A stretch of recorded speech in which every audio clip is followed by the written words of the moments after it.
এবার স্বপ্ন পূরণ হলো মুসলিম জাতির। নতুন খবর শুনলো পুরো মুসলিম বিশ্ব। এবার পবিত্র কোরআনের কাছে সরাসরি মাথা নত করেছে সমস্ত আধুনিক বিজ্ঞান। আধুনিক বিজ্ঞানের বড় বড় বিজ্ঞানী ও গবেষকরা পবিত্র কোরআনকে বিশ্বের অন্যতম আশ্চর্যকর বিষয়বস্তু হিসাবে তুলে ধরেছে। প্রিয় দর্শক, পবিত্র কোরআনে 1450 বছর আগে যে কথা বলা হয়েছিল সেই কথাই আজকের এই আধুনিক বিজ্ঞান নতুন করে গবেষণা করে প্রমাণ করেছে। আপনাদের কাছে একটি গুরুত্বপূর্ণ প্রশ্ন, আপনি কি কোরআনের পক্ষে নাকি আধুনিক বিজ্ঞানের পক্ষে? অবশ্যই কমেন্ট করে জানাবেন। বেশি কথা না বাড়িয়ে শুরু করি আজকের ভিডিও। আজকে আপনাদের জানাবো পবিত্র কোরআনের কাছে কেন মাথা নত করলো আধুনিক বিজ্ঞান। যেই আধুনিক বিজ্ঞান সবসময় কোরআনকে অস্বীকার ও অবমাননা করে এসেছে, সেই কোরআনের কাছেই বিজ্ঞান আজ মাথা নিচু করে আছে। প্রিয় দর্শক, আমরা সকলেই জানি সূরা ফুরকানের 61 নং আয়াতে বলা হয়েছে চাঁদের নিজস্ব কোনো আলো নেই, চাঁদ সূর্য থেকে আলো গ্রহণ করে। কিন্তু আধুনিক বিজ্ঞান এই কথাটি অস্বীকার করত।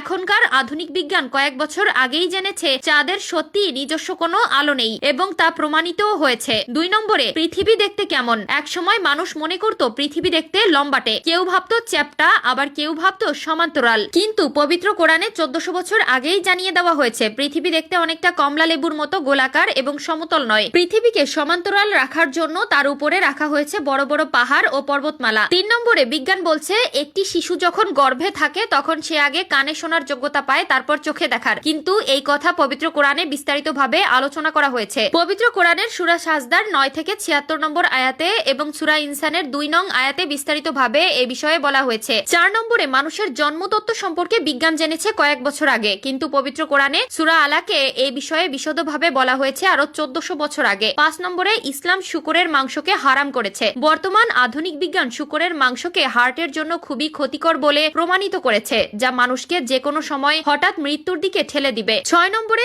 ইসলাম মদকে হারাম করেছে। চিকিৎসা বিজ্ঞান বলছে অতিরিক্ত মদ পান লিভারের ক্ষতি করে। 7 নম্বরে, বিজ্ঞান কয়েক বছর আগে গবেষণা করে জেনেছে লবণাক্ত পানীয় মিষ্টি পানি একসাথে মিশ্রিত হয় না, কিন্তু পবিত্র কোরআনে সূরা ফুরকানের 25 নং আয়াতে একথা বলা হয়েছে 1400 বছর আগেই। 8 নম্বরে, পানি চক্র বিজ্ঞান জেনেছে বেশি দিন হয়নি, কিন্তু সূরা জুমার 21 নং আয়াতে পানি চক্রের কথা স্পষ্টভাবে বলা হয়েছে। 9 নম্বরে, আধুনিক বিজ্ঞান যে বিগ ব্যাং থিওরি আবিষ্কার করেছে তার বয়স মাত্র 40 বছর, কিন্তু পবিত্র কোরআনে সূরা আম্বিয়ার 30 নং আয়াতে এ সম্পর্কে অনেক আগেই বলা হয়েছে। 10 নম্বরে, পবিত্র কোরআনে সূরা কিয়ামার 3 ও 4 নং আয়াতে বলা হয়েছে মানুষের আঙ্গুল দিয়ে মানুষকে আলাদাভাবে শনাক্ত করা সম্ভব, যা আজকের আধুনিক বিজ্ঞান এবং এর প্রধান সাক্ষী আমরা নিজেরাই। আজকাল সমস্ত ডকুমেন্টে প্রত্যেকেই আমাদের নিজেদের আঙ্গুলের ছাপ ব্যবহার করতে হয়। মূলত এই বিষয়গুলো থেকে আমরা বুঝতে পারি মহান আল্লাহ তাআলার বড়ত্ব এবং তার মহত্ব। তিনি এই বিশ্বজগতের মালিক এবং তিনি আমাদের সৃষ্টিকর্তা। আল্লাহ তাআলা আমাদের সকলকে নেক আমল করার তৌফিক দান করুক, আমিন।